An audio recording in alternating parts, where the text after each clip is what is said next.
Hello दोस्तों, आप लोग के बीच एक बार फिर से आ गए अपना दुख और सुख जाहिर करने।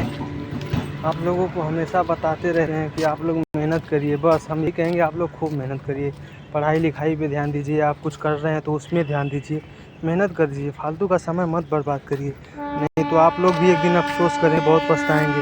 हमारी तरह ऐसे झोला लेके आप लोग भी कमाने के लिए निकलेंगे, ऐसे ही एक दिन आप लोग भी कमाने के लिए निकलेंगे। इसलिए आप लोग मेहनत करिए, खूब मेहनत करिए, खूब आगे बढ़िए।